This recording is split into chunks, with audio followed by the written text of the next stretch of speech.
السلام. بسم الله الرحمن الرحيم. الحمد لله رب العالمين، والصلاة والسلام على أشرف الأنبياء وسيد المرسلين خاتم النبيين محمد وعلى آله وأهل بيته وصحبه أجمعين. أما بعد، قال النبي صلى الله عليه وسلم: إنما الأعمال بالنيات وإنما لامرئ ما نوى، فمن كانت هجرته إلى الله ورسوله فهجرته إلى الله ورسوله، ومن كانت هجرته إلى دنيا يصيبها أو امرأة ينكحها فهجرته إلى ما هاجر إليه، أو كما قال عليه الصلاة والسلام.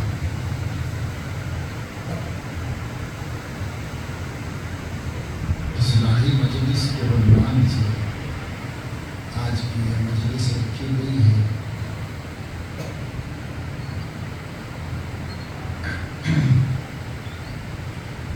اور اس کا مفہوم ہوتا ہے کہ آدمی اپنی عملی زندگی کو، اخلاقی زندگی کو، اعتقادی زندگی کو اللہ تبارک و تعالی شانہ کے منشا کے مطابق بنانے کی فکر ہے. دنیا میں جی تو سبھی رہے ہیں، ہم بھی جی رہے ہیں، بے ایمان بھی جی رہے ہیں، انسان بھی جی رہے ہیں، حیوان بھی جی رہے ہیں. جب کسی کو اللہ تعالیٰ ایک دفعہ زندگی دیتا ہے تو موت تک اسے زندگی گزارتے رہنا پڑتا ہے. گزرتی ہے بخود ہی. ہر انسان کی دنیا میں ضرورتیں یکساں ہیں، خواہشات الگ الگ ہیں. اللہ تبارک و تعالی شانہ یہ چاہتے ہیں کہ انسان دنیا میں جب اپنی ضرورتیں پوری کرتا ہے تو اپنے مزاج، اپنے ماحول، اپنا منشا، اپنا خاندان، اپنی روایات، اپنا قبیلہ، اپنا علاقہ، ان سب سے ہجرت کرے، ان سب کو چھوڑ کے الگ ہو جائے اور یوں کہے کہ اپنا نبی کیا چاہتا ہے، اپنے اللہ کیا چاہتے ہیں، بس یہی اس کے سامنے. جو شخص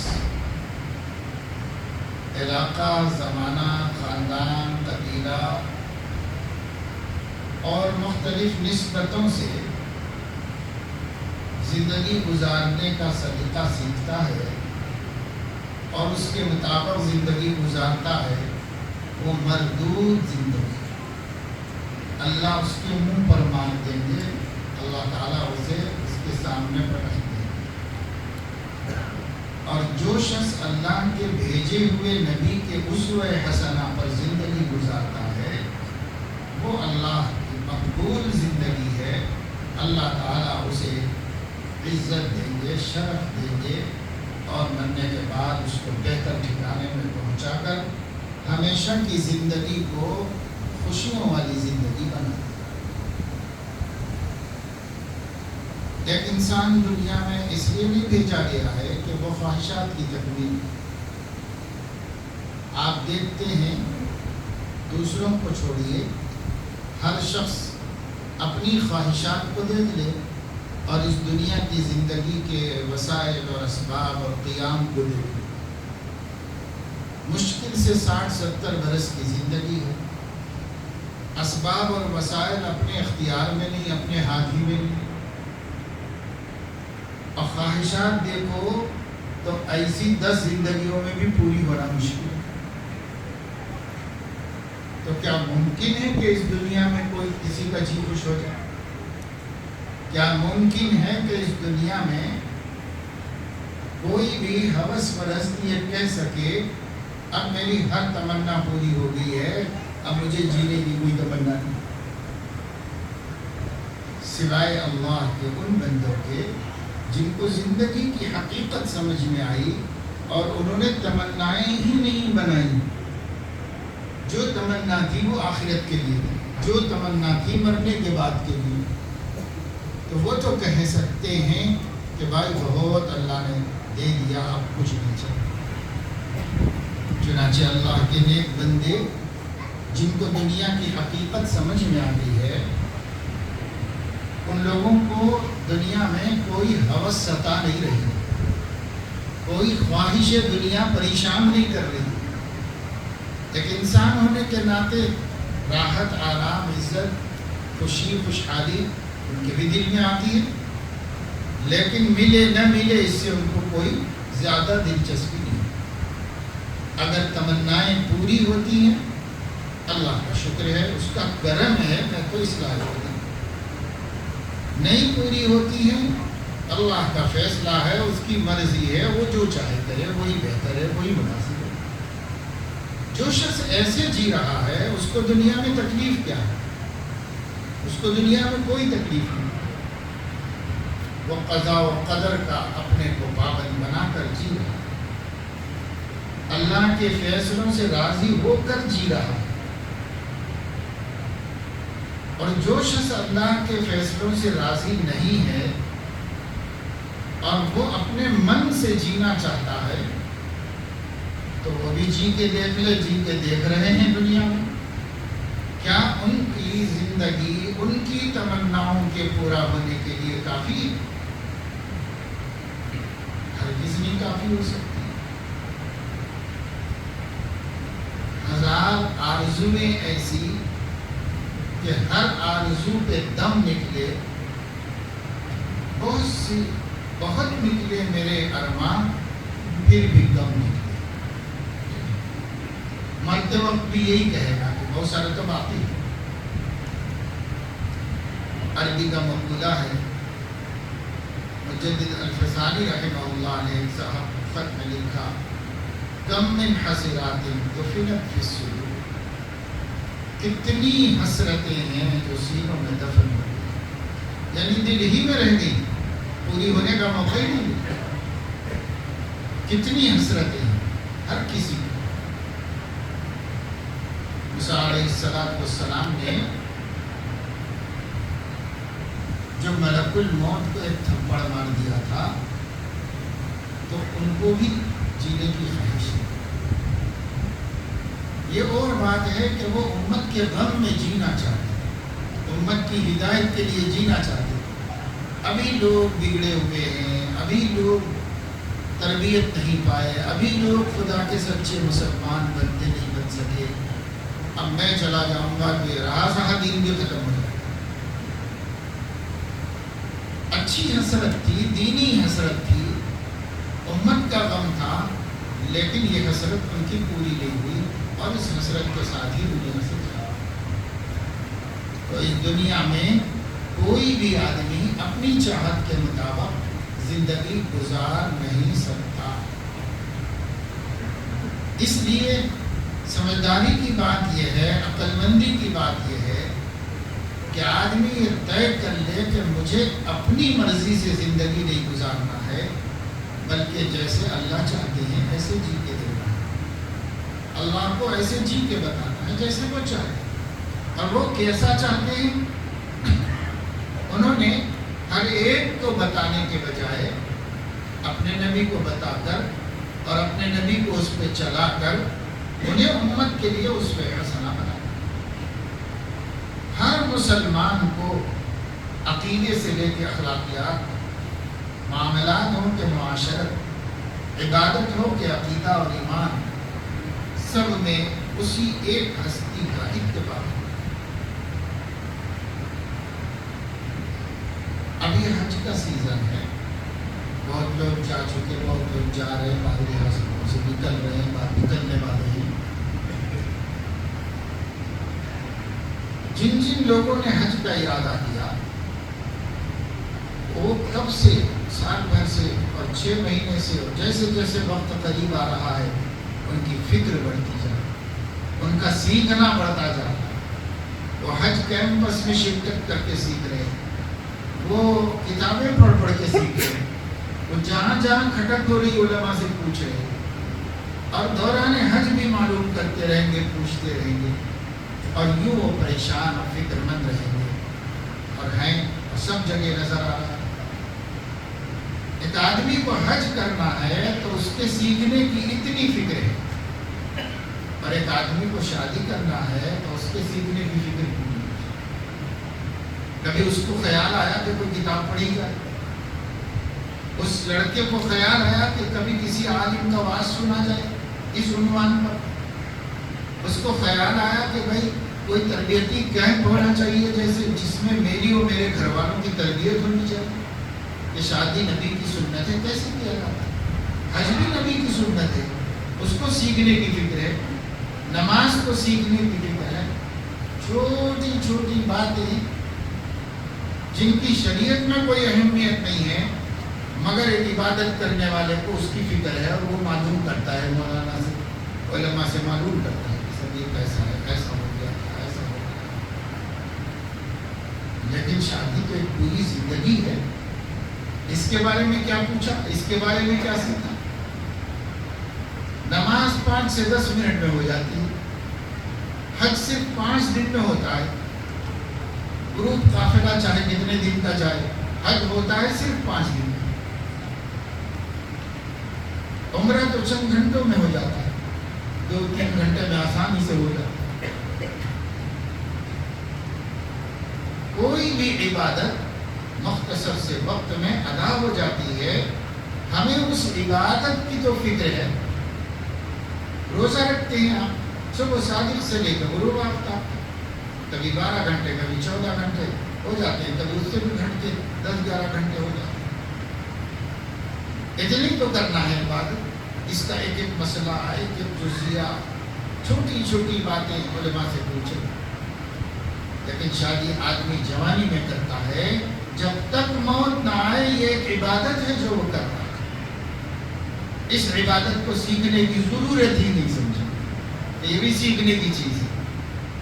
نہ لڑکی کو ضرورت کبھی سمجھ میں آئی، نہ لڑکے کو کبھی ضرورت سمجھ میں آئی. نہ لڑکے کے ماں باپ کو کبھی خیال ہوا، نہ لڑکی کے ماں باپ کو کبھی خیال ہوا کہ صاحب یہ بھی ایک لمبی عبادت ہے، اس کو بھی سیکھنا ہے، اس کو سیکھنے کی ضرورت ہے، بلکہ اس کو زیادہ سیکھنے کی ضرورت ہے. مگر کوئی بھی جانتا ہے کیا؟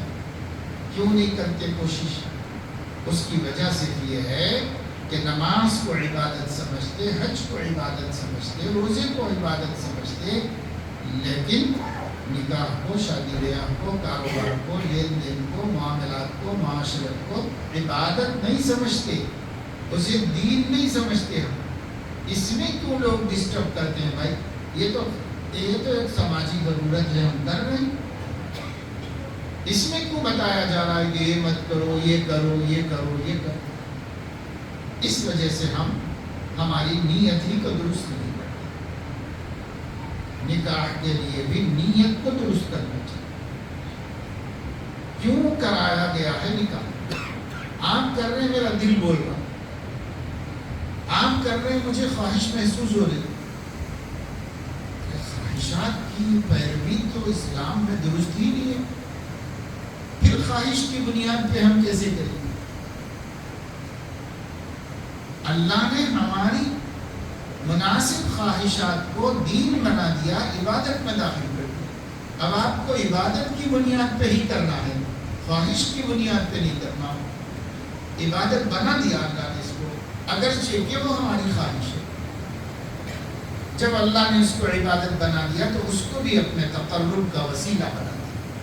اس کو بھی اللہ تعالیٰ اپنی نزدیکی اور اپنی شان عطا فرماتے ہیں بندے کو، بندے کو، بشرطے کہ وہ عبادت کے ڈھنگ سے کرے، عبادت کے رنگ میں کرے. لیکن اس زمانے میں ایسا نہیں ہوا. اس زمانے میں لوگوں نے بہت سی چیزوں کو دین کے باہر خود ہی کر لیا ہے. اسلام نے تو نہیں کیا، لیکن ہم کیے ہوئے ہیں. کاروبار کے بارے میں ہمیں خیال نہیں آتا کہ دین کیا کہتا ہے، اس لیے پوچھتے بھی نہیں علماء سے مسائل. ایسا ہو گیا یہ صحیح ہو گیا کہ نہیں ہو گیا، درست ہو گیا کہ نہیں ہو گیا۔ ایک آدمی آئے نبی کریم صلی اللہ علیہ وسلم کی خدمت اور انہوں نے آپ کے چہرے مبارک سے محسوس کیا تھا کہ بھوک کا اثر ہے، فاقہ چل رہا ہے، کھانے کے لیے موقع نہیں ملا حضور علیہ السلام کو، اس لیے غالباً آپ بھوک سے نڈھال اور کمزور ہو گئے، چہرے سے محسوس کیا۔ تو گھر گئے اور کچھ کھجوریں لے کے آئے تاکہ حضور علیہ السلام کو کھلائے۔ عمدہ قسم کی، اعلیٰ درجے کی بڑھیا کھجوریں تھیں۔ یہ کھجوریں لا کر انہوں نے حضور علیہ السلام کی خدمت میں پیش کی، کھا لیجیے۔ صحیح بخاری میں یہ روایت موجود ہے۔ حضرت علیہ السلام نے فرمایا کہ کیا تمہارے پاس سب کھجوریں اسی میں کی ہیں؟ کیونکہ آپ کو بھی پتا تھا کہ جو آدمی یہ کھجور لایا ہے وہ اتنی قیمتی کھجوریں اس کے پاس نہیں ہو سکتی، اس لیے آپ نے پوچھا کہ تمہارے پاس اسی قسم کی کھجوریں ہیں سب؟ تو انہوں نے کہا کہ یا رسول اللہ ایسا تو نہیں ہے، البتہ یہ ہے کہ میں جب گھر سے کھجوریں لے کے نکلا تو وہ رنگی قسم کی تھی، معمولی قسم کی تھی۔ تو دل میں خیال آیا کہ بھائی نبی کو یہ کیا پیش کروں، میں کوئی بڑھیا اور اچھی والی پیش کرنا چاہیے۔ تو میں نے دکاندار کو 2 سیر کھجوریں دے دی اور اس کی عوض 1 سیر بڑھیا والی دے کر کے آپ کے لیے لایا۔ رواج تھا، طریقہ تھا، کھجوروں ہی سے کھجوروں کا تبادلہ ہو جاتا، سستی والی دے دو تو مہنگی والی تھوڑی ملتی، آدھی مل جاتی اس کی، اور مہنگی والی سے سستی والی بڑھ کر مل جاتی، دوگنی مل جاتی۔ یہ ان لوگوں کا اس دور کا رواج تھا۔ ایسا ہی انہوں نے کیا۔ حضور علیہ السلام نے فرمایا کہ ارے بھائی تم نے تو اس معاملت کے ذریعے اس سودے کو ناجائز بنا، یہ کھانا ہمارے لیے کیسے درست ہے؟ یہ تو ربوی تجارت ہوگی، سودی تجارت ہوگی، یہ کیسے ہم کھا سکتے ہیں؟ انہوں نے کہا کہ یا رسول اللہ اگر ایسا کرنا ہو تو پھر ہم کریں کیا؟ ہم مالدار آدمی نہیں، ہمارے پاس پیسے نہیں، گھر میں کچھ کھجوریں ہیں اپنی حیثیت کی، سوکھی پھوٹی ٹوٹی پھوٹی، مگر ہم کسی کو بہتر اور اچھی دینا چاہتے، ایک ضرورت ہے یہ زندگی کی، یہ ضرورت ہم کو پیش آئے تو پھر کریں کیا؟ سماج میں رواج میں تو یہی ہوتا ہے، ہم کریں کیا؟ حضور اکرم صلی اللہ علیہ وسلم نے فرمایا کھجوریں اٹھا دو، بازار چلے جاؤ، جہاں سے خریدے ہو اس کو واپس کر دو، اپنی کھجوریں واپس لے کر اس پہ قبضہ کر دو، اب پہلے اپنی کھجور کی قیمت لگا کر اسے فروخت کرو، اور وہ پیسہ ہاتھ میں آنے کے بعد پھر اس میں جو اچھی کھجوریں مل سکتی ہیں دوسرا سودا کر کے اس کو ایسا کرو۔ 2 سودے کرنے پڑے، پہلے اپنی والی بیچ دو، تو بھائی وہ 10 روپے میں بک گئی، سستی تھی، 2 سیر 10 روپے میں بک گئی، کھجور اس کو دے دو، 10 روپے اپنے ہاتھ میں لے دو، دونوں براجین پر دونوں کا قبضہ ہو جائے، بیچنے والے اور خریدنے والے کا، تو پھر اس کے بعد تم پوچھو بھئی یہ بڑھیا والے کتنے میں دو گے؟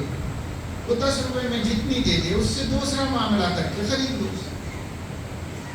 تو 2 سودے کرنے پڑیں گے تب یہ جائز اور حلال ہوگا، اور اگر عدل بدل کرو گے تو ایک جنس میں تبادلے میں کمی زیادتی ربا ہے، سود۔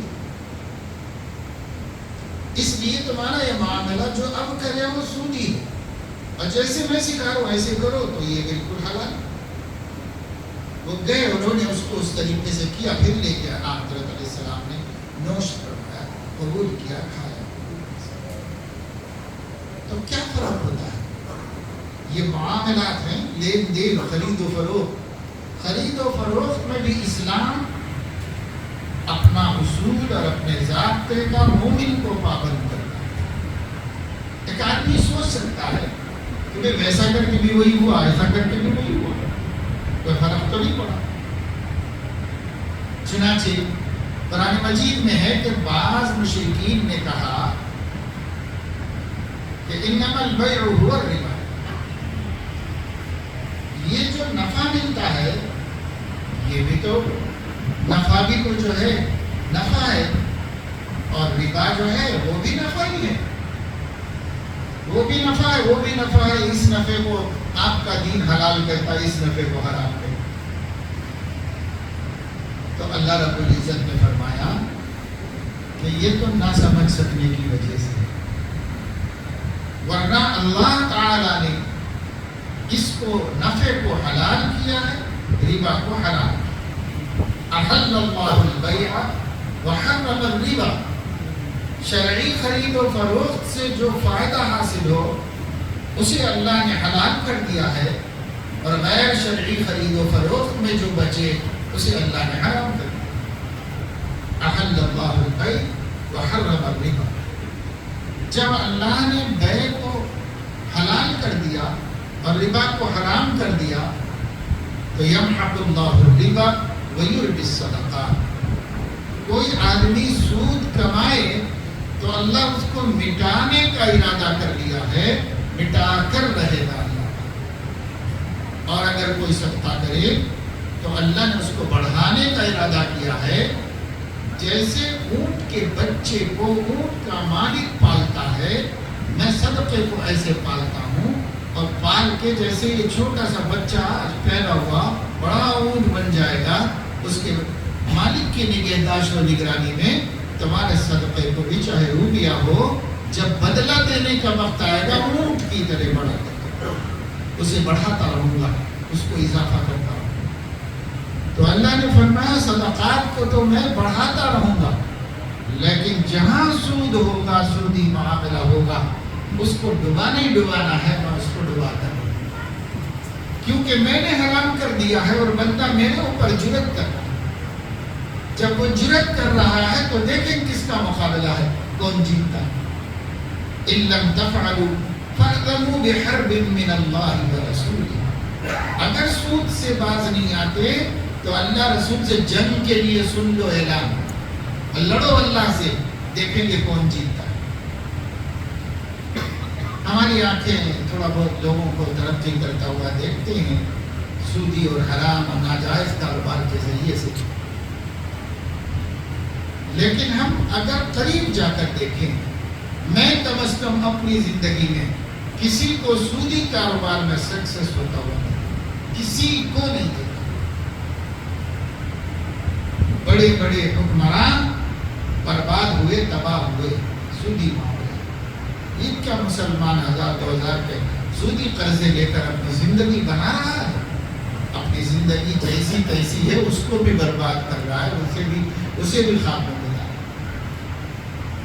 بس فرق یہ ہے کہ عام دھوکہ کھاتی ہے، ہم دھوکہ کھا رہے ہیں، اور ظاہری حالات کو دیکھ کر بسا اوقات سمجھتے ہیں کہ یہ لوگ بینکوں سے لون لے کر کیا ترقی کر رہے ہیں، کیا کوئی بھی نہیں کر رہا، مومن نہ کافر، کوئی بھی نہیں کر رہا. سب اس میں ڈوبے ہوئے ہیں، سب اس میں پریشان ہیں. دھوکہ ہے آنکھوں کا چمکتا، جو نظر آتا ہے سب سونا ہے. تو میرے عزیزوں دوستو، دین کا ہر کام 5 شعبے ہیں دین کے: ایمانیات، عبادات، معاملات، معاشرات اور اخلاقیات. 5 شعبوں کا مطلب یہ قرآن حدیث میں جو کچھ بیان ہوا ہے، اگر ہم اس کو کیٹیگری کر کے شعبے بنا کے اس میں ڈالیں تو یہی 5 میں آئیں گی، سب آیتیں، سب حدیثیں انہی 5 کے اندر آئیں. اس لیے علماء اس کو دین کے 5 شعبے ہیں. سب سے پہلے عقیدہ مسلمان کا درست ہونا چاہیے. پتہ ہی نہیں لوگوں کو عقیدہ کیا ہوتے ہیں، اور عقیدہ مجموعی طور پر ہم یہ کہتے ہیں ہم اللہ رسول کو مانتے ہیں، اللہ رسول کو مانتے ہیں، اسی وجہ سے مسلمان کہا بھی جا رہا ہے، مانا بھی جا رہا ہے. لیکن اللہ کے ہاں مسلمان ہونے کے لیے کیا اتنا ہی کہہ لینا کافی ہے یا اور بھی کچھ ہے؟ ایمان سے متعلق کچھ باتیں ہیں جو سیکھنے کی ہیں، جو علماء جانتے ہیں، ان سے آپ اپروچ ہوں گے، ملیں گے اور ان سے پوچھیں گے، تب جا کر آپ کو ایمانیات معلوم ہوگی کہ ایمان کی حقیقت کیا ہے، ایمان کس کو کہتے ہیں، ایمان باللہ کیا ہے، ایمان بالرسول کیا ہے، ایمان بالملائکہ کیا ہے، ایمان بالیوم الآخرہ کیا ہے، ایمان بالکتب کیا ہے، ایمان بالتقدیر کیا ہے۔ یہ سب جاننے کی جو چیزیں ہیں، نہیں جانے کا تو حق الیقین کیسے حاصل ہوگا، عین الیقین کیسے حاصل ہوگا؟ ابھی تو صرف کچھ معلوم بھی نہیں ہے کہ آدمی کو کہا جائے کہ اس کو علم الیقین حاصل ہے، علم بھی نہیں ہے، معلومات ہی نہیں۔ جب معلومات نہیں تو علم نہیں، علم نہ ہونے کو معلومات نہیں ہونا چاہیے، ہے ہی نہیں ہم کو دین کی، ایمان سیکھنا چاہیے۔ لوگ بعض چھوٹی موٹی چیزیں ہیں اسے سمجھ رہے ہیں کہ یہ ایمان کے خلاف نہیں ہے۔ ہم مومن ہیں تو ہم کچھ بھی کریں مومن ہیں، شرک بھی کریں تو مومن ہیں، کفر بھی کریں تو مومن ہیں، نفاق بھی کریں تو مومن ہیں۔ ہم مسلمان گھر میں پیدا ہوئے ہیں، ہم کو دنیا کی کوئی طاقت کافر نہیں کر سکتی۔ بے شک کوئی دوسرا ہمیں نہیں بدل سکتا اپنے عقیدے کو، لیکن خود ہم ہی بدل رہے ہوں تو اس کا کیا حل ہے؟ ہم ہی اگر بدل رہے ہوں تو اس کے بارے میں سوچنا چاہیے نا۔ ایک صاحب آئے تھے کل صبح میں مجھ سے بات کرنے کے لیے، وہ کہہ رہے تھے کہ رشتہ ایک جگہ پر طے ہو رہا ہے اور لڑکی جو ہے وہ بھی مطلقہ ہے، لڑکا جو ہے وہ بھی بیوی کو چھوڑا ہوا ہے، کچھ ہوں گے حالات اپنے، ہو سکتا ہے زندگیوں میں اختلافات ایسے پیش آتے ہیں۔ بہرحال دونوں بھی دوسرا نکاح کر رہے ہیں، اب دونوں بھی بھوکتے ہوئے ہیں، زخم کھائے ہوئے ہیں، پریشان ہوئے ہیں اور نکاح کرنا چاہتے ہیں۔ بچی بھی بے چین ہے کہ بھئی کوئی رشتہ مجھے مل جائے، کہیں ٹھکانے لگ جاؤں، اور یہ لڑکا بھی پریشان ہے کہ بھئی جلدی سے کہیں کوئی مناسب عورت مل جائے، میرا سانچہ ہو جائے، میری زندگی کا سکون ہو جائے۔ دونوں بھی بے چین۔ رشتہ طے ہوا تو میں نے کہا بھائی بہت اچھی بات ہے، تو رشتہ طے ہو گیا ہے تو نکاح کب کر رہے ہو؟ عید سے پہلے کر لو، عید میں بھی گھر میں رہے گی۔ جب بہت سے کچھ مشکل ہو تو بھائی عید گزر جانے تو ابھی چند ہی دن باقی ہے، عید کے بعد تو کہنے لگے کہ لوگوں کو بھی جلدی ہے، وہ لوگ بھی جلدی ہی کرنا چاہ رہے لڑکی والے، لیکن وہ یہ کہہ رہے ہیں کہ یہ عید کے موقع پر تو چونکہ اس سے پہلے اسی مہینے میں اس کا رشتہ ٹوٹا ہے تو اب نکاح کریں گے تو غم تازہ ہوگا، اس واسطے اس مہینے میں نہیں کریں۔ اب اس کے بعد والا مہینہ ہے تو وہ تو بھائی محرم ہے، محرم میں کیسے کریں گے؟ پھر اس کے بعد والا مہینہ سفر ہے تو سفر تو منحوس ہے، منحوس مہینے میں نکاح کیسے کریں گے؟ اس لیے ربیع الاول میں دیکھیں، جلدی ہے، جلدی کرنا چاہیں، بچہ بھی بے چین ہے، بچی بھی بے چین ہے، ماں باپ بھی ذمہ داری پوری کرنا چاہتے ہیں، لیکن دیکھیے یہ خیالات کیا ہے، یہ جو خیالات درمیان میں آڑے آ رہے ہیں، یہ خیالات کیا ہیں؟ کیا ان خیالات کا توحید سے کوئی تعلق ہے؟ سراسر شرکیہ خیال ہے، لیکن مسلم سماج میں جاری ہے اور بڑے دھڑلے سے اور بڑے وثوق سے ان چیزوں کا لحاظ خیال مسلم سماج کرتے ہیں۔ اللہ نے معلوم، رسول نے معلوم، لیکن یہ سب بدعات معلوم ہے، رسومات معلوم ہے، ہر ایک کو معلوم ہے، ہر عورت کو معلوم ہے کہ یہ کون سی رسم کیسے ہونا چاہیے اور کون سا شرک کس طرح کیا جاتا ہے، چاہے اللہ رسول کو بھی نہ جانتے، اپنا دین نہیں معلوم، اپنا عقیدہ نہیں معلوم، ایمان نہیں معلوم، ہندوانہ رسومات مسلمان، ہندو کچھ مہینوں کو، گھڑیوں کو منحوس سمجھتے ہیں، مسلمانوں نے کہاں سے؟ اہل اللہ فرماتے ہیں مسلمان کے نزدیک سب سے منحوس گھڑی وہ ہے جس گھڑی میں اس نے اللہ کی معصیت اور نافرمانی، اور وہ بھی صرف اس کے اکیلے کے حق میں، دوسرے کے حق میں نہیں۔ گھر میں 5 آدمی ہیں، ان 5 نے اس وقت گناہ نہیں کیا، 4 نے، 1 نے کیا ہے، تو 4 کے حق میں تو وہ گھڑی سعادت ہے، اچھی نیک ہے، یہ اس کے اکیلے کے حق میں. ہر آدمی جس وقت اللہ کی نافرمانی، معصیت اور گناہ کا ارتکاب کر رہا ہے، اس کے حق میں وہ گھڑی نحس اور منحوس ہے، لیکن دوسروں کے لیے نہیں. اللہ فرماتا ہے لوگ زمانے کو برا کہہ رہے ہیں، وَأَنَا الزَّمَانُ، میں ہی تو زمانہ ہوں اور مجھے لوگ برا کہہ رہے ہیں. تو محرم زمانہ نہیں ہے، سفر زمانہ نہیں ہے. جب یہ زمانہ ہے، اللہ فرما رہے میں زمانہ ہوں. تو اللہ تعالیٰ نے زمانے کو اللہ نے بنایا، اور جس چیز کو اللہ نے بنایا وہ منحوس کیسے؟ وہ تو متبرک ہے، وہ تو مقدس ہے، وہ تو محترم ہے. آج ہمیں ہمارے بزرگ جس سے ہمیں عقیدت ہو، اگر کوئی ہدیہ دے دیں، کوئی تبرک دے دیں، تو ہم اس تبرک کی اتنی قدر کریں. کعبۃ اللہ کا غلاف لوگ اٹھا کے، میں بھی گزشتہ ہفتے گجرات میں تھا، وہاں ایک مولانا گھر لے گئے تو چھوٹا سا ٹکڑا کعبۃ اللہ کے غلاف کا، وہ ہوتے ان سے انہیں بھی کچھ مل گیا تھوڑا سا. بعض لوگوں کے پاس اس کے دھاگے دیکھے سے، کسی نے نکال کے اپنے ٹکڑے میں سے تو 2-4 دھاگے دے دیے، لیکن اسے ایک کی ڈبی میں رکھ کر خوشبو لگا کر جب تک نکال کے آنکھوں کو لگا لیتے ہیں، سر پہ رکھ لیتے ہیں. ارے بھائی یہ کپڑا، یہ دھاگا بیت اللہ کے اوپر سال بھر پڑا رہا. اس نسبت کی وجہ سے اس میں عزت آ گئی، اس میں احترام آ گیا.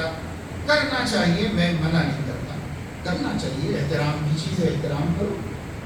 لیکن ہم یہ کہتے ہیں کہ آپ بیت اللہ کا تو احترام اس لیے کر رہے ہیں کہ وہ اللہ کا گھر ہے، اور آپ شہر اللہ کو منحوس کہہ رہے ہیں، اللہ کا مہینہ.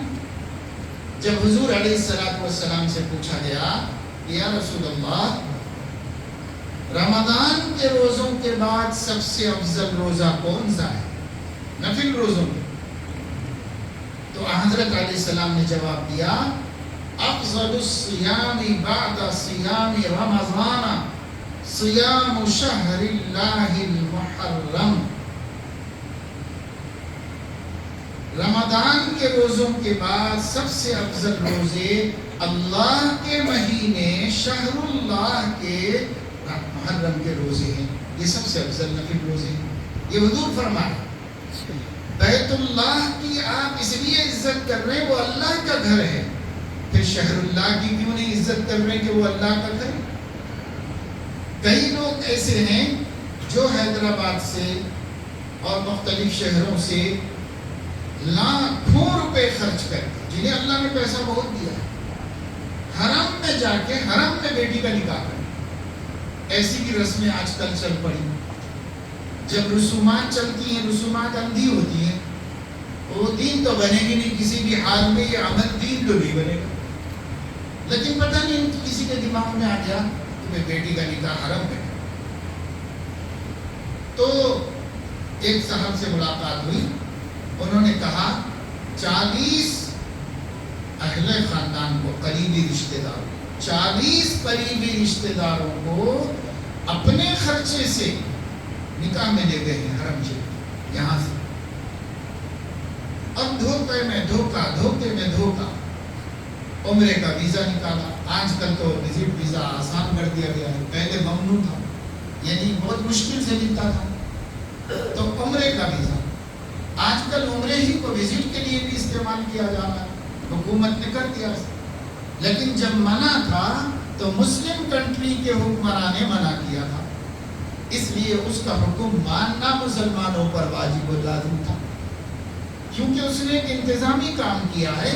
ہمارے اوپر کوئی اس نے زبردستی فرض واجب کے خلاف نہیں کہا، اس لیے اس کا حکم ماننا تھا. لیکن گئے. سعودی حکومت کا حکم یہ ہے نکاح صرف مجاز لوگ ہی پڑھا سکتے ہیں، جن کو حکومت نے اجازت دی ہے وہی پڑھا سکتے ہیں. کوئی دوسرا کسی کا نکاح وہاں کنٹری میں قانون کے مطابق نہیں پڑھا سکتا. لیکن پھر بھی آپ وہاں پر قانون کی خلاف ورزی کرتے ہوئے کسی اپنے مولانا کو ساتھ میں لے جا کر یا وہیں سے لے کر ان سے پڑھوا لے رہے ہیں، اور چوری چھپے، کیونکہ کیمرہ سب دیکھتے رہتے ہیں، ایک ادھر بیٹھا، ایک ادھر بیٹھا، ایک ادھر بیٹھا، ایسا لگ ہی نہیں رہا ہے کہ کوئی محفل ہے، اور چپکے سے خطبہ پڑھ کے اور چپکے سے چوری سے ایجاب قبول کر، اتنا سب کر رہے ہیں کائے کے واسطے؟ حرم میں نکاح، حرم میں نکاح کی کیا ضرورت ہے؟ سیدہ فاطمہ کا تو دو جہاں کے سردار کی شہزادی ہے، مسجد میں نکاح نہیں ہوا ہے، تو آپ کو حرم میں لے جا کے کیا ملنے والا ہے؟ اگر کوئی فضیلت ہوتی تو نبی مسجد نبوی شریف میں پڑھا، تو یہ کوئی فضیلت کی بات تھی نہیں، اس لیے حضور علیہ السلام نے بھی اہمیت نہیں دی، جس کا جہاں بیٹھ کے ہو گیا نکاح وہیں پر ہو گیا، جس مجلس میں بات طے ہوئی وہیں خطبہ پڑھ لیا، گھر میں بلا لیا بچے کو، گھر میں ہی تو خطبہ پڑھ کے نکاح پڑھا دیا۔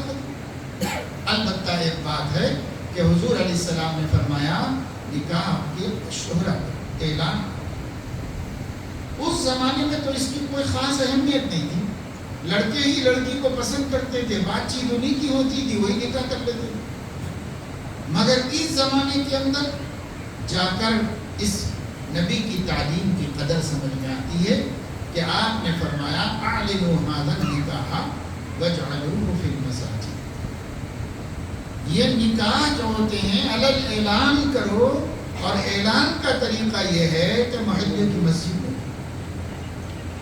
لڑکی کے محلے کی مسجد میں اعلان ہوگا، جیسے بیان کا اعلان ہو، امام صاحب اعلان کریں گے فلاں صاحب ہمارے مسجد کے مصلی ہیں، ان کی بیٹی کا نکاح ہے، آپ ذرا تشریف رکھیں بیٹی، ایسے تو محلے کے سب لوگوں کو معلوم ہوگا ہمارے فلاں ساتھی کی بچی نکاح کر کے گئی ہے، بھاگ کے نہیں گئی ہے، چوری سے نہیں گئی ہے، ناجائز طریقے سے نہیں گئی، یہ ہے اعلان کا مقصد۔ تو میں یہاں تو نہیں جانتا، لیکن حیدرآباد میں تو ایسا ہو گیا کہ مسجد میں نکاح کرنا ہے تو مسجد بھی اسپیشل ہونی چاہیے، نہیں جیسے شادی خانے، شادی محل شاندار والے ہونے چاہیے، اس میں بھی بات چیت طے ہوتی ہے، جھگڑے لڑائی کرنا پڑتا ہے، نہیں صاحب وہیں ہوگا ولیمہ، وہیں ہوگا، فلاں شادی خانے میں ہوگا، ایسے ہی مسجدیں بھی، کہ صاحب فلاں شاہی مسجد ہے حیدرآباد میں، نظام صاحب جمعہ پڑھا کرتے ہیں، اس مسجد میں جاتے کونے کونے سے آتے وہاں پڑھا لیتے، کیا فضیلت ہے بھائی اس کی؟ اور اس مسجد کے مصلی بھی نہیں رکتے، سب رستہ چلنے والے ہوتے ہیں، وہاں نماز پڑھتے سب چلے جاتے ہیں، جو آیا اسی کو پتا چلا کہ نکاح ہوا، اور اللہ کے نبی چاہتے تھے کہ محلے والوں کو پتا چلے کہ نکاح، محلے کے لوگوں کو پتا چلے کہ نکاح ہوا، تو وہ کہاں سے حاصل ہوا؟ تو اچھا کام کر رہے ہیں، اچھے کام کو بھی خراب بنا دے رہے ہیں، نبی ایک مصلحت سے بتاتے ہیں، ہمیں کسی دوسری مصلحت سے بتاتے ہیں، نبی کا منشا کچھ اور ہے، ہمارا منشا کچھ اور ہے، اس لیے میں نے کہتا ہوں عام طور سے کہ دیکھیے صاحب، آپ رقعے میں لکھتے ہیں، کارڈ میں جو دعوت نامہ ہوتا ہے، اس میں سب سے پہلے اوپر ہی چھپا ہوا ہوتا ہے النکاح من سنت، نکاح میری سنت ہے، نبی کی سنت ہے، تو جب ان کی سنت ہے تو انہوں نے کیا تو سنت بنا نا، تو انہوں نے کیسے کیا یہ جاننا چاہیے کہ نہیں جاننا چاہیے، اور جیسے انہوں نے کیا ویسے ہی کرنا سنت ہے، ایسا نہیں ہے کہ نکاح اپنے مطلب کی چیز ہے تو وہ تو سنت ہو جائے گی، اور طریقہ اپنے مطلب کا نہیں ہے تو اس لیے اس کی سنت کو کوئی فکر نہیں، بھائی نکاح بھی سنت ہے، طریقہ بھی سنت ہے، نکاح کسی عمل کے طریقے ہی کو سنت کہتے ہیں، علماء بھی یہاں کچھ بیٹھے ہیں، آپ ان سے پوچھ لیجیے بعد میں علماء سے کہ سنت کی تعریف کیا ہے، الطریقۃ المسلوکۃ فی الدین، دین پر عمل کے طریقے کو سنت ہے، نکاح اگر دین ہے اور سنت ہے تو نبی والے طریقے پر ہوگا تو مقبول ہوگا، اور نبی والے طریقے پر نہیں ہوگا تو منعقد بھی ہو جائے گا تو مقبول نہیں ہوگا، اللہ اسے قبول نہیں کرے گا، اللہ عمل کو اپنے حبیب کے طریقے پر ہی قبول کرتے ہیں، باقی قانونی طور پر نکاح ہو جا سکتا ہے، جو قانون میں 4 چیزیں ہیں یہ ہو جائے تو نکاح ہو جا سکتا ہے۔ اسلام میں نکاح کیا ہے؟ لڑکی کو بتایا جائے کہ اس کا نکاح کس سے ہو رہا ہے، کتنے مہر پہ ہو رہا ہے، یہ اس کو پہلے بتایا جائے۔ سب سے پہلا کام یہ ہے کہ لڑکی کو بتایا جائے کہ اس کا نکاح کس سے ہو رہا ہے اور کتنے مہر پہ ہو رہا ہے، اور اس پر لڑکی اجازت دے دے۔ اجازت زبان سے بھی دے سکتی ہے، اجازت خاموش رہ کر بھی دے سکتی ہے، اجازت رو کر بھی دے سکتی ہے، لیکن اگر اس نے اس پر ہنس دیا تو وہ اجازت معتبر نہیں ہوتی، اس سے صاف پوچھنا پڑے گا سوال۔ لیکن لڑکی ہنسی نہیں، روئی، خاموش رہی، یا زبان سے بول دی ٹھیک ہے، یا دستخط کر دی، جیسے آپ کا آج کل کاغذات لے جا کے سینڈ کر دی، یہ بھی اس کی رضا ہے۔ یہ ہے، اس کو کہتے ہیں اذن۔ یہ پہلا عمل ہے کہ لڑکی سے اذن حاصل کیا جائے کہ اس کا نکاح ہو رہا ہے۔ ولی تو کر سکتا ہے، لیکن ولی بھی اس کو بتا دے یہ بہتر ہے، اس کے علم میں لا دے بہتر۔ ایک کام یہ ہے، اس کام کے ہو جانے کے بعد ہم بیٹھیں گے کسی جگہ پر، تو وہاں ایجاب و قبول۔ ایجاب عربی کا لفظ ہے، اس کے معنی ہے جواب طلب کرنا، جواب لینا کسی سے، اس کو ایجاب کہتے ہیں۔ دوسرے ہے قبول، یعنی جب کوئی آدمی کسی کو کوئی چیز لازم کرنا ہے، وہ قبول کرنا ہے، ہمیں قبول کرنا، اس کو قبول کرنا۔ تو ایجاب کسی پر لازم کرنا، قبول وہ لزوم کو قبول کرنا، یہ ہوتا ہے۔ یہ ایجاب و قبول محفل میں ہوتا ہے، تاکہ کم سے کم دو مسلمان گواہ بن سکیں۔ گواہی کی اس لیے ضرورت ہے کہ کبھی اس کی ضرورت پڑتی ہے، کوئی انکار کر دے نکاح کے ہونے سے، تو ثبوت کے لیے دو گواہ ہونا ضروری ہے۔ اس لیے یہاں گواہ دو ہوں جو سنے۔ کس چیز کو سنے؟ لڑکی کا والد بہتر ہے کہ ایجاب کرائے، لیکن لڑکی کے والد کو نہیں آتا، یا اس وقت اس کو ہمت نہیں ہے، تو وہ کسی دوسرے سے کرا سکتا۔ جو بھی ایجاب کرائے گا وہ ولی کی طرف سے کرائے گا۔ تو جو لڑکا ہوگا، نوشا ہوگا، جو نکاح کر رہا ہوگا، جسے عاقد کہتے ہیں، وہ اس کو قبول کرے گا۔ اس کو ایجاب و قبول دو لفظ ملا کے کہا، ایجاب و قبول۔ اس ایجاب و قبول کو کم سے کم دو مسلمان سنیں، دو مرد مسلمان اس کو سنیں۔ اس کا سننا بھی واجب ہے، لازم ہے، ضروری ہے۔ باقی سب سنت ہے، باقی سب چیزیں سنت ہے۔ مہر کا طے ہونا واجب ہے، لڑکی کو اطلاع کرنا لازم ہے، اور ایجاب و قبول لازم ہے، دو مسلمانوں کا گواہ بننا لازم۔ یہ ہے اسلام میں نکاح۔ اس کے علاوہ جو کچھ ہے یا تو مستحبات ہیں، یا تو سب رسم و رواج ہے اور معصیات اور گناہ ہیں۔ اس کے علاوہ کچھ جائز چیزیں، مباح، دعوت کر لینا، کھانا کھلا لینا، اچھے کپڑے بنا لینا، اچھے کپڑے پہن لینا، ایک دوسرے کو مبارکباد دے لینا، یہ سب جائز نہیں۔ ایسا عہد صحابہ میں ہوتا نہیں، یہ سب جائز نہیں، لیکن اس کے آگے سب معصیت ہے اور گناہ۔ ہم لوگ اس کو نہیں سمجھتے۔ ہر قسم کے رسومات، خرافات، ایسے خیالات جو توحید سے ٹکراتے ہیں، ایسے توہمات جو ہندوانہ ہیں، ہندوؤں سے لڑنے بھڑنے، اور دل ان کی حرکتوں سے اس وقت کتنا متنفر ہے۔ آدمی کہہ رہا کہ صاحب آج کل کے ہندو تو بہت ناک میں دم کرتے رہتے ہیں، یہ RSS کے لوگ، یہ بجرنگ دل کے لوگ، یہ نئی نئی تنظیمیں بن کر ہندو مذہب کی وکالت کرتے ہوئے مسلمانوں کے لیے زندگی دو بھر کر رہے ہیں، اور مسلمانوں کی ایک ایک سنت، مسلمانوں کے ایک ایک شعار کا مذاق اڑا رہے ہیں، اور اسے مٹانے کے در پہ قانون بنا بنا کے مٹانا چاہ رہے ہیں۔ اور مسلمانوں کا حال یہ ہے، سینکڑوں ان کے عقیدے، سینکڑوں ان کی تہذیب اور رسومات مسلمان دین سمجھ کے کرتے ہیں۔ تو ان کو تو ہماری ادا سے نفرت ہو رہی ہے،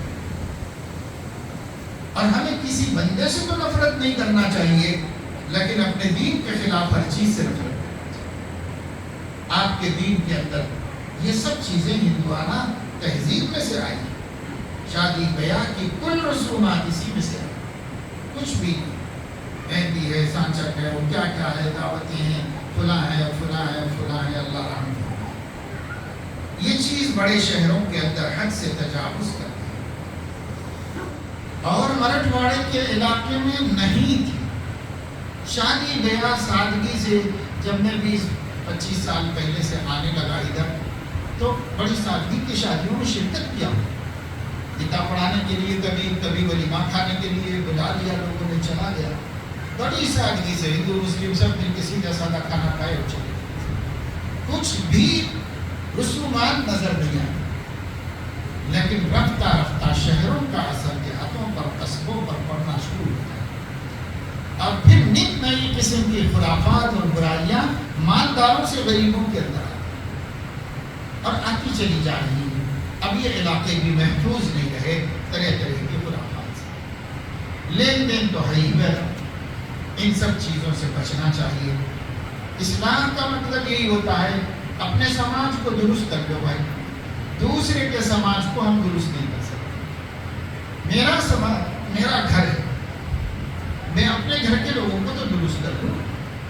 اس دور کی سب سے بڑی خرابی یہ ہے کہ آدمی دوسروں کو ہی درست کرنا چاہا، اپنے کو اور اپنوں کو درست کرنا نہیں چاہا۔ اپنے کو سب سے زیادہ معاف کر دیا ہے ہر چیز کے اندر، اس کے بعد اپنوں کو معاف کر دیتا ہے، اور ہر ایک کی بخیا ادھیڑتا ہے، ہر ایک کی گردن ناپتا ہے، اور ہر ایک کی غلطی پکڑتا ہے، سب دوسروں کی غلطی پکڑتا ہے، اپنی اور اپنے گھر والوں کی نہیں پکڑتا۔ اور قرآن کہتا ہے قُوا أَنفُسَكُمْ وَأَهْلِيكُمْ، اپنے آپ کو اور اپنوں کو بچاؤ جہنم کی آگ سے۔ سب سے پہلا کام ہے پہلے میں بچوں، اب پھر میرے بھی بچے بچیں، پھر اس کے بعد دوسرے سے۔ لیکن آج بہت سارے اللہ معاف فرمائے دیندار کہلائے جانے والے نمازی، حاجی، داعی، ہر قسم کے دیندار لوگ، پر اپنے گھر پر کنٹرول نہیں کر سکتے، اپنے گھر سے خرافات کا خاتمہ نہیں کر سکتے، اپنے گھر میں حیا و حجاب کو نہیں لا سکتے، اپنی بیٹیوں کو نیک و صالح نہیں بنا سکتے، کیونکہ گھر کی فکر ہی نہیں ہے۔ سارے جہاں کا جائزہ اپنے جہاں سے بے خبر، یہ ہمارا حال ہو گیا ہے۔ ہم لوگ بس دوسروں کو بتانے کے لیے جی رہے ہیں، یہ اللہ کا دین ہے بھائی، یہ گناہ ہے بھائی، یہ بہت بری بات ہے، یہ نہیں کرنا چاہیے، یہ نہیں کرنا چاہیے۔ کیا بھائی دوسرے ہی نہیں کرنا چاہیے، میں بھی نہیں کرنا چاہیے؟ نبی تو ایسا کہتے تھے انا اول المسلمین، پہلے میں عمل کرتا ہوں پھر آپ لوگوں کو بولتا ہوں، پہلے میں دین پہ چلتا ہوں پھر آپ کو دعوت دیتا ہوں۔ نبی تو ایسا کہتے تھے، لیکن ہم لوگ ایسا نہیں۔ اس لیے میرے دوستوں، عزیزوں، اور بہت سارے نوجوان بچے ہیں، ان عزیزوں سے، پیارے بچوں سے یہی بات کہنا ہے کہ دیکھو بیٹا، آپ کو جینا ہے دنیا میں، ہم لوگ تو اپنا بڑے بستر لپیٹ رہے ہیں، آپ لوگوں کو دنیا میں جینا ہے۔ آنے والے دنوں میں آپ اپنے نبی کے نمائندے بن کر زندگی گزاریں۔ آنے والا زمانے میں نبی کو لوگ دیکھنا نہیں چاہتے، نبی کے دین کو دیکھنا نہیں چاہتے۔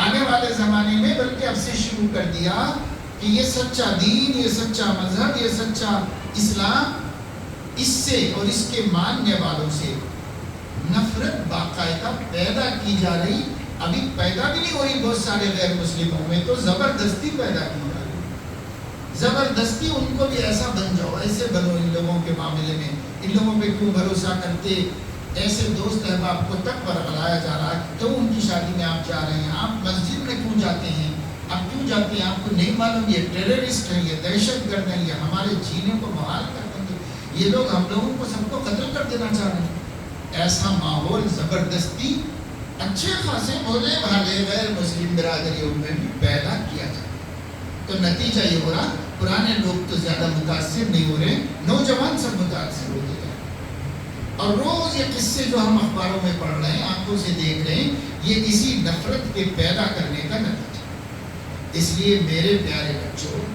اب آپ کو اس دنیا میں اس ملک میں رہ کر بتانا ہے کہ مسلمان کیسا ہوتا ہے، یہ بتانا ہے.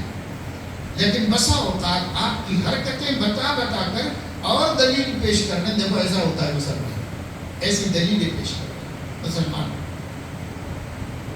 تو اس وجہ سے ہم لوگوں کو طے کر لینا ہوگا کہ بھائی ہم اپنے نبی کا دین سیکھیں گے، ہم اپنے نبی والے عقیدے پہ پہلے جمیں گے، اپنے نبی کی سنتوں پر زندگی گزاریں گے.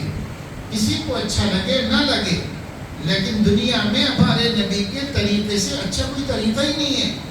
اگر آپ عمل کریں گے تو اچھے کریں گے، نہیں لگنے کا سوال ہی نہیں پیدا ہوتا. مگر یہ بات دھیان میں رکھنا چاہیے، کسی کو بھی اسلام عبادتیں دیکھ کر پسند نہیں آیا، اسلام اخلاق کو دیکھ کے پسند آیا. اس لیے ہمیں اپنے اخلاق سے اپنا مسلمان ہونا بتانا، ہمارے اخلاق کیسے ہیں اس سے ہم کو مسلمان ہونا بتانا. ہم نماز پڑھیں گے، نماز پڑھیے، رات بھر پڑھیے، اس کو تو دیکھ کے باہر والا آدمی گھبرائے گا، ارے مسلمان کہیں گے تو اتنا نماز پڑھنا پڑے گا، وہ تو گھبرائے گا، قریب کہاں آئے گا اور دور جائے گا. اس لیے اس کو جو چیز دکھانی ہے وہ انسانیت دکھانی. ہم مسلمان ہیں اس لیے اتنے اچھے انسان، ہم مسلمان ہیں اس لیے ہم ہیلپنگ نیچر رکھتے ہیں، ہم مسلمان ہیں اس لیے کسی کا دکھ برداشت نہیں کر سکتے، ہم مسلمان ہیں اس لیے ہر ایک کی تکلیف میں شریک ہوتے ہیں، ہم مسلمان ہیں اپنے وجود سے کسی کو ستاتے نہیں، اپنی زبان سے کسی کو ستاتے نہیں. ہم مسلمان ہیں لین دین میں دھوکہ نہیں دیتے، ہم مسلمان ہیں قرضہ نہیں ڈباتے، ہم مسلمان ہیں کسی کا مال ناحق نہیں کھاتے. تو ہم مسلمان ہیں، اپنی معاشرتی زندگی سے بتانا پڑے گا، اسی کا نام اصلاح معاشرہ. اپنی زندگی کو مسلمان بناؤ، اپنی معاشرت کو مسلمان بناؤ. ہمارا آج معاشرہ اسلامی نہیں رہا، اسلامی معاشرے سے ہم محروم ہو گئے. ہم میں سے وہ لوگ جن کے عقیدے اچھے ہیں اور جن کی عبادتیں بھی عمدہ ہیں، ان کے بھی معاملات درست نہیں، ان کی بھی معاشرت درست نہیں ہے. اس لیے حضرت حکیم الامت رحمہ اللہ ایک بہت بڑے بزرگ گزرے ہیں، انہوں نے ایک جگہ پر لکھا ہے کہ آج کل معاملات اور معاشرت کو اسلامی بنانا علماء نے عمدن اور عوام نے عمدن چھوڑ دیا ہے.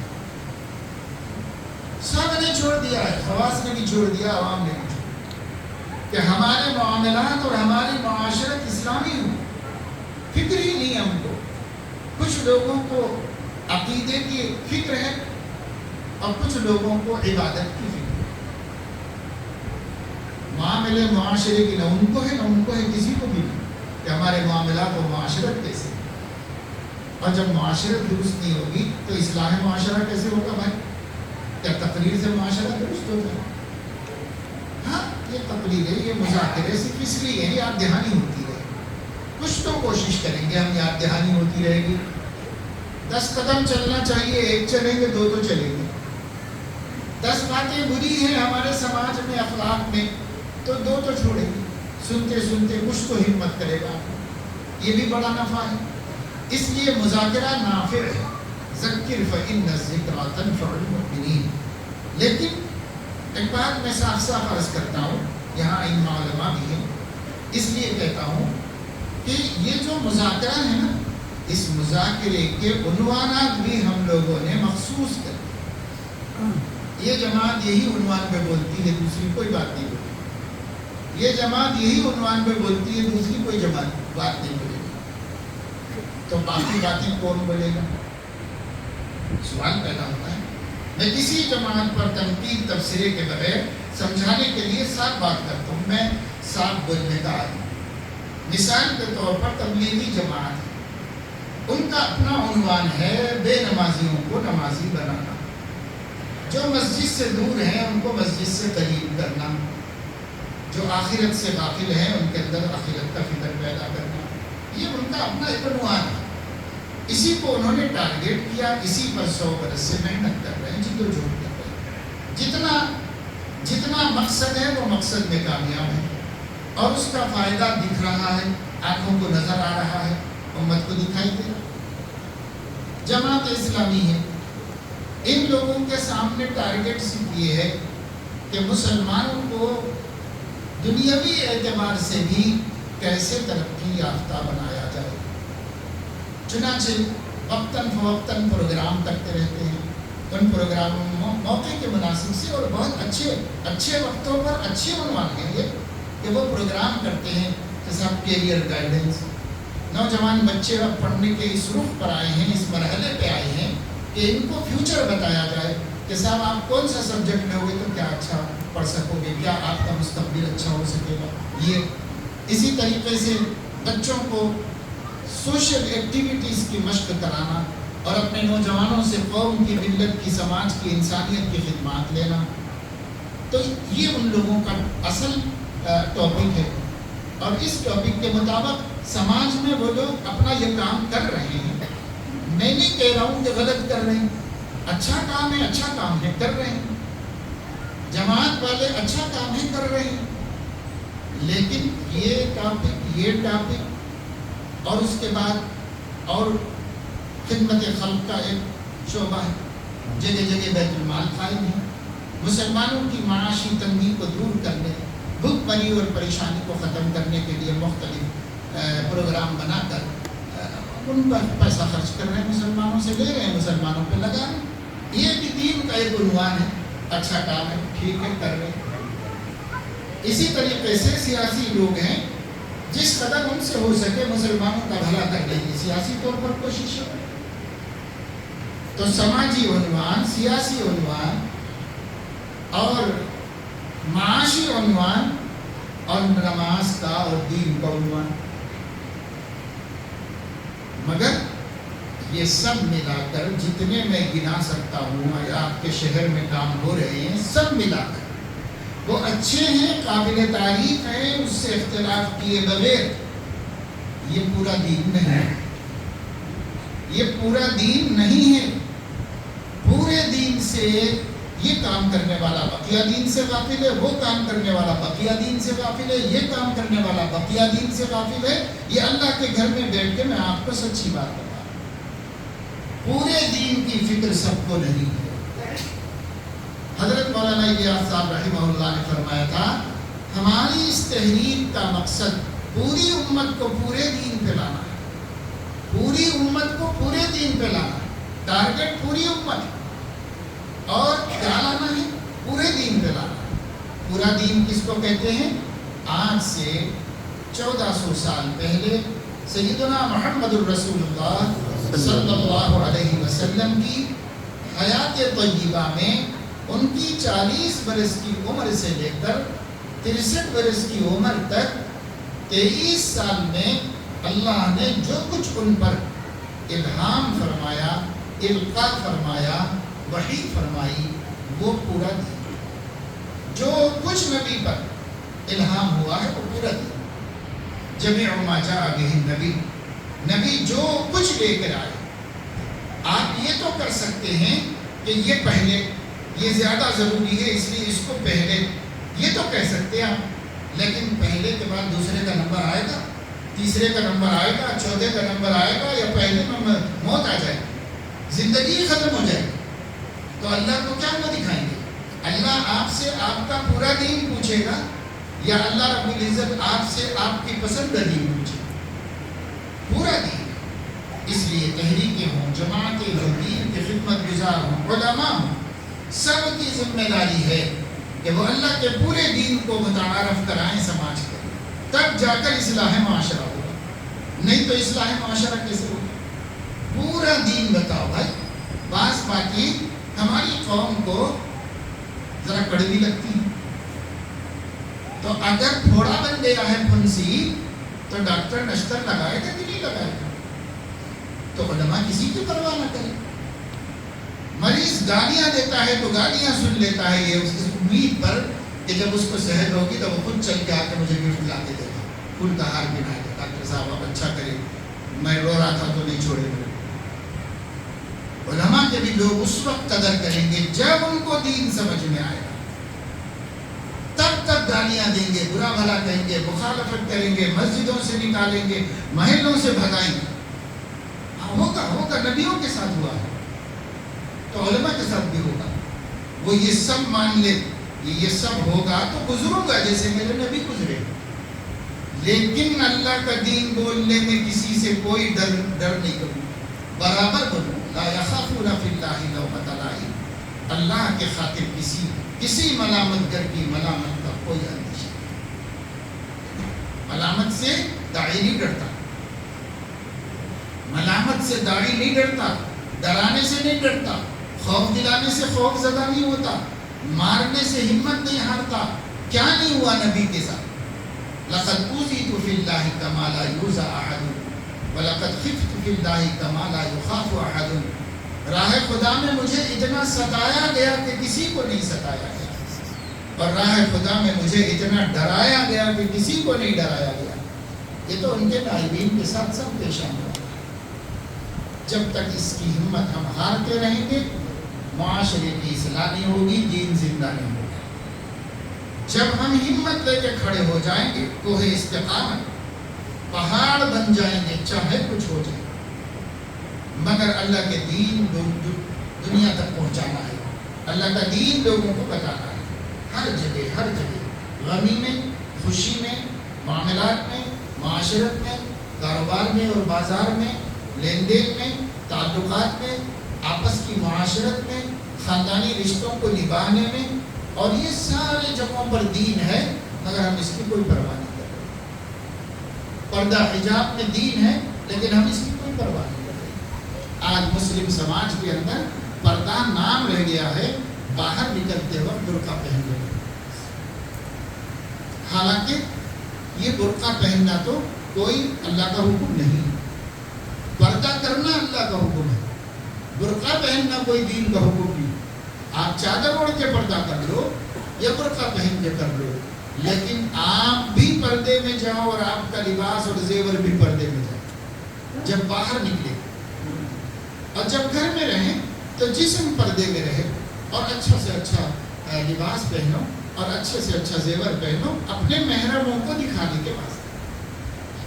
بیوی کو اپنے شوہر کے خاطر زیب و زینت اختیار کر کے رہنا چاہیے گھر میں، کہ میرے شوہر آئیں گے دیکھیں تو میں بھلی لگوں، اچھی لگوں. ماں والد کے لیے اپنے آپ کو صاف ستھرا اچھا رکھنا چاہیے، کیونکہ والد محرم ہے، دیکھ کے اپنی اولاد کو خوش ہوتا ہے، اس لیے اس کے لیے اجازت ہے. پر آج کا سماج یہ ہے، باہر جاؤ تو سج دھج کے جاؤ، گھر میں رہو تو بوڑ گندے ویلے اتنے کہ شوہر آئے گھر میں تو جھگڑے ہی ہوں. یہ دین چھوڑنے کا نتیجہ ہے. اگر دین پہ چلتے تو ایسا نہیں. سیدنا عبداللہ ابن مسعود رضی اللہ تعالیٰ عنہ فرماتے ہیں کہ میں اپنی بیوی کو اچھا لگنے کے لیے اچھے کپڑے پہنتا ہوں. اب تو بیوی کے بارے میں کہا جائے تو سب لوگ کہیں گے کہ ہاں سکھانا چاہیے ان لوگوں کو، سب ایسے ہی کر رہے ہیں. لیکن یہ دوسری والی بات پہ ہم لوگ بھی غور کریں. میں اچھا صاف ستھرا رہتا ہوں، اچھے کپڑے پہنتا ہوں، پگڑی وگڑی سب صاف ستھری رکھتا ہوں، یا جو لباس پہنتا ہے اس کے اندر اچھا ہے. اچھا لگنا جو آئینے میں جا کے دیکھ لیتے ہیں نا، تب یہ سوچو کہ بیوی کو اچھا لگے تو یہ تو ثواب کا کام ہو جائے گا، اور اگر مخلوق کو اچھا لگو تو یہ ریاکاری عذاب کا کام ہوگا، ثواب کا.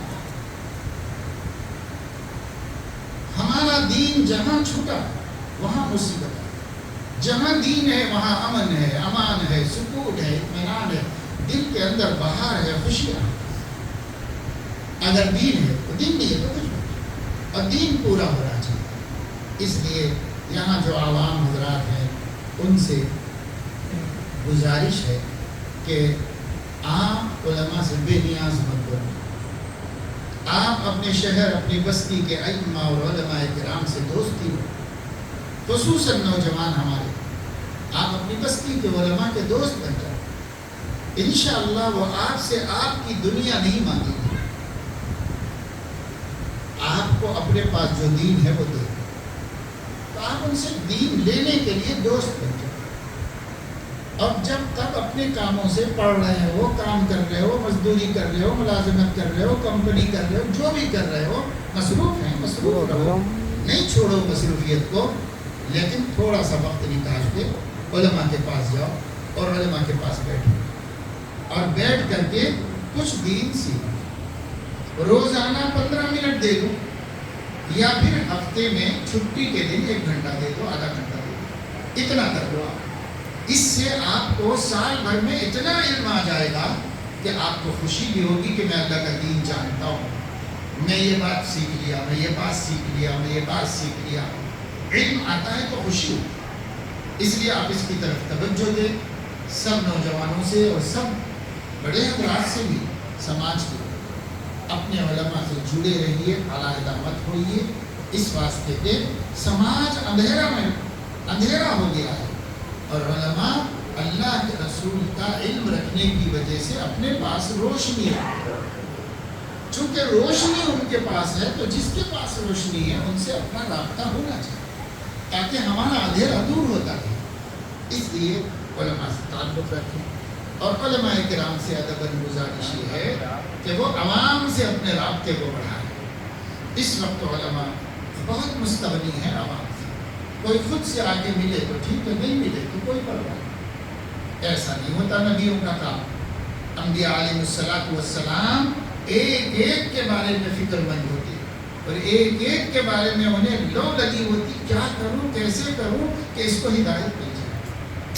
اتنی فکر، اتنی تڑپ، اتنی گھٹن کہ اللہ کو یہ کہنا پڑا کہ کیا اے نبی زبردستی لوگوں کو مسلمان بنا دو گے؟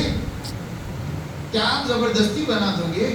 اور اگر آپ بنانا بھی چاہیں اور ان کے لیے مقدر نہیں ہے تو آپ کیسے بناؤ؟ لعلک باخع نفسک الا یکونوا مؤمنین. شاید آپ ان کے ایمان نہ لانے کا غم کھا کھا کے جان بھلا دیں گے، اپنی جان بھلا دیں گے. ایسی حالت تک پہنچ گئے تھے نبی. یہ قرآن کہہ رہا ہے نبی کے بارے میں. ہم ان کے وارث ہیں تو اس امت کے لیے ہمیں ایسی ہی تڑپ، ایسی ہی فکر ہونی چاہیے. کوئی وقت اگر ہمارے ذہن میں آئے کہ لیٹ لیں تو یہ سوچیں کہ اگر نہ لیٹوں تو صحت ساتھ دے سکے. اگر صحت ساتھ دے سکتی ہے نہ لیٹنے پر بھی تو اس لیٹنے کا ایثار و قربانی کر کے کسی سے ملاقات کر کے اسے دین کی طرف راغب ہو. یہاں تک قربانیاں دینے کے لیے ہم کو تیار ہیں. ورنہ ہم لوگ کہتے ہیں سب کر رہے ہیں نا بھائی کام، اور کتنا کرنا. جتنی قوم کو ضرورت ہے اتنا کرنا. یہ جتنا گڑ ڈالو گے اتنا میٹھا ہوگا. آپ کی جتنی قربانیاں قوم کے لیے صرف ہوں گی، قوم میں ہدایت و ایمان کی روشنی اتنی آئے. اور جتنا کم کرو گے اتنا کم ہوگا، فائدہ ہوگا. نہیں کرو گے تو نہیں. تو عوام کو رشتہ مضبوط کرنا ہے علماء سے. بے نیاز مت بنو، نیاز مند بنو اور ان کے محتاج بن کر جاتے رہو، سیکھتے رہو. اور علماء کرام اپنا رشتہ ان سے رکھیں. جب دونوں کے مابین رشتہ مضبوط ہو جائے گا، معاشرے میں صلاح و فلاح ہر طرف نظر آئے گا. ہر طرف، ہر جگہ دین. جیسے مسجدوں میں دین نظر آ رہا ہے تو مارکیٹ میں بھی دین نظر آ رہا ہے. کچھ اللہ کے بندے ہیں الحمدللہ کر رہے ہیں لیکن سب نہیں کر رہے. اس لیے اس کی فکر کوشش کرنے کی ضرورت ہے. اللہ تعالیٰ اپنے فضل و کرم سے ہمیں ہمارے اس آنے کو، کہنے سننے کو ہم سب کی ہدایت میں اضافے کا سبب بنائے اور دین میں ترقی کا سبب بنائے. اور دین کا ذوق و شوق اللہ ہمارے اندر پیدا فرمائے. اور یہ سفر اصلاً ایک مناسبت سے ہو گیا لیکن وہ اتنا ضروری کام نہیں تھا کہ اس کے لیے سفر کیا جاتا. تو اس لیے اس مجلس کو ضروری مجلس بنا کر اس میں اس کو ضمنی کام بنا دیا گیا. اللہ تعالیٰ اپنے فضل و کرم سے ہم سب کو توفیق عمل نصیب کرے.